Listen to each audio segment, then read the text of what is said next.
Guacamole. So, you like the guacamole? I do. I love guacamole. Now, guacamole has a lot of ingredients. Grab your avocado, saute like risotto, throw in some tomato, onion, garlic, and But to me, if there's one ingredient, if you leave out a guacamole, it's just not the same. Hey, comment below in the comment section what you think is the most important ingredient in guacamole. I know one. It's a little extra touch, and if it's not there, it's just not the same. So what I want to talk to you about today is how to add some extra ingredients, also what we call an alternative perspective, into your review. It's just going to add that extra flavor. So I'm going to talk to you today about adding extra ingredients. Everybody will be required to do one of them. I'll show you what that is. But there are also other extra ingredients that can really boost your review up. Okay, let's go through a list. Now you have an introduction that tells the story of why you bought the book and what you hope to get out of the book. Bing! You have an overview that describes the author and their purpose and the structure and main topics of the book and gives us a taste of the book. Ding! Now you have a what I liked section. Ding! And now you have a what I didn't like section. You waiting for the ding? I'm not doing the ding again. Sorry, no ding. Moving on. So you've got all four of those sections. Here's your homework this weekend. Add some extra difference-making ingredients. grab your avocado, saute like risotto, throw in some tomato, onion, garlic, and One of them's required, but the others you might also add to make it tastier.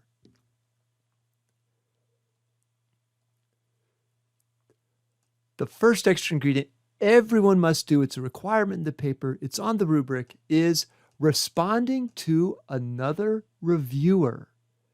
So now it's time to go out and take a look at some reviews. If you loved your book, take a look at some reviewers who gave it 1 star. What did they not like about it, right?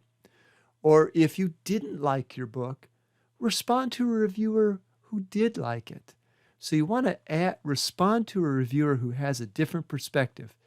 It can even be just a different perspective on a small thing, and I'll show you how to do that. So here we go.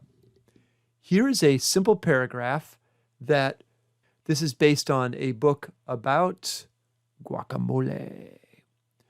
While I like the book's simple information and presentation, especially the list of suggested extra ingredients for guacamole, another reviewer named Erica, posting on Amazon, complained, quote, "The book is too simple. I mean, who doesn't know things like use lime juice to add the extra twist to guacamole?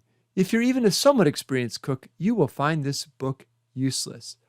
All right, so notice how I liked the book. And I went out and I found a reviewer, Erica from Amazon, who didn't like it. I slid in her complaint using a quote. And now I'm going to respond to that. While I do agree that the book is not aimed at advanced chefs, and by the way, that's your first move in responding to a reviewer who disagrees with you, is say what you can kind of agree with them. Is there anything good about the point they're making? Yeah, she's probably right. This book is not aimed at advanced chefs. While I agree the book is not aimed at advanced chefs, I question whether it would be useless for all but the most basic of beginners. At the end of every section, the author includes try a twist sets of tips that might provide some fresh ideas even for experienced chefs. For example, always trying to give good specific examples in this review, aren't we?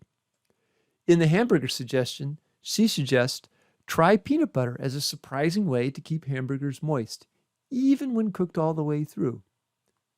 I wouldn't call myself a basic beginner, and I mentioned in the what I like, and as I mentioned in the what I like section, I found and tried at least a dozen new twists from the book.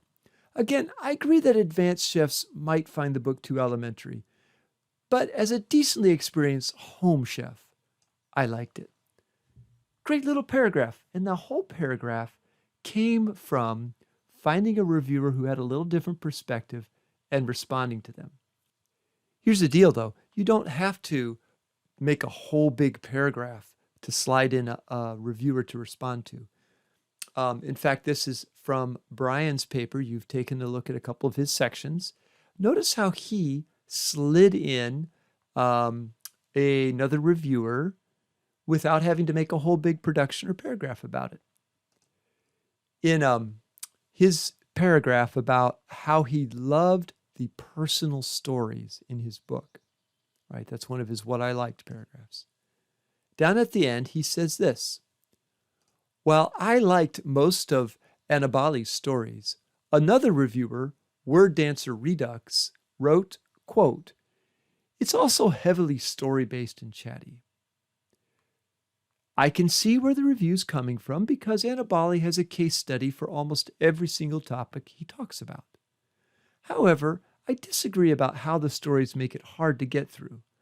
I believe backing explanations with stories allows the reader to be able to connect to what Annabali is saying."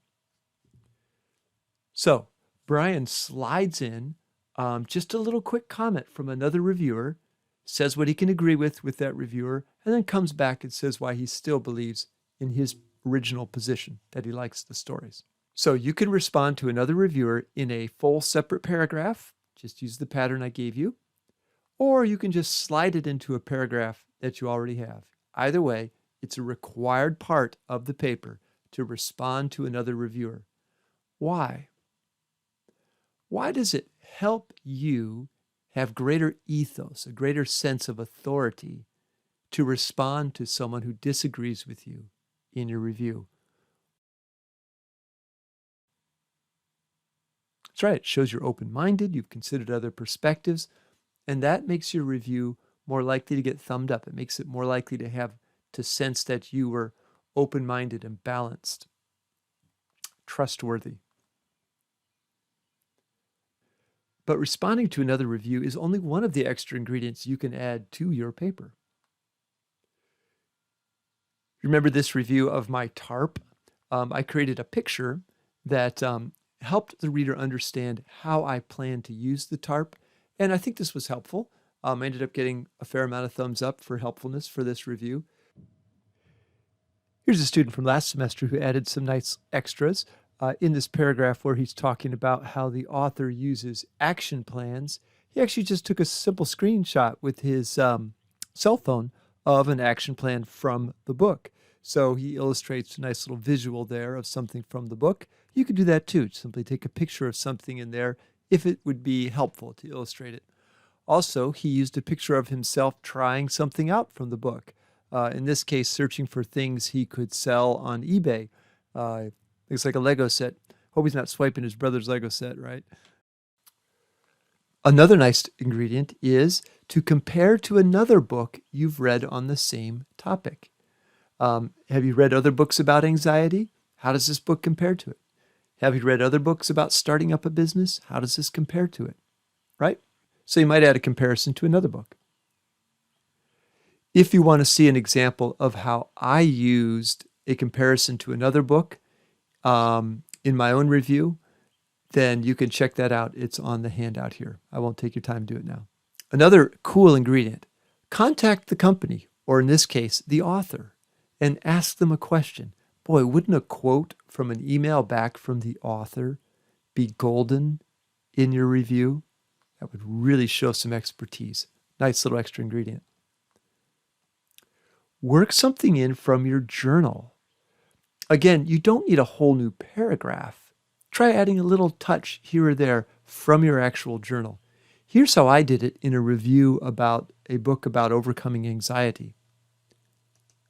Reading from my review here. At the end of reading the book, I wrote about, quote, the best lessons from my book in my journal. And here are some of my thoughts. 1, you don't have to be perfect to be loved. 2, tell the truth to yourself. Most doubts are outrageously unlikely. 3, question the questions. Oh, sorry, that's not 3. 3 is push through the doubts. Most are illusory. 4, build in relaxation. Not resting and going on adrenaline is unhealthy. 5, trust God to take care of you. So isn't it cool that in my review of this book, I slid in something I actually have for my journal? And that's a nice extra ingredient you could go back and add somewhere. I don't have this in your handout, but having something you actually do or try based on your book is phenomenal. So that just shows that you really dug into your book. That's another extra ingredient. All right, guacamole. It's all about the ingredients. And over this weekend, you need to place some little extra ingredients. The avocado, peel the avocado, peel the avocado, peel the avocado. Guacamole, guacamole, guacamole, guacamole.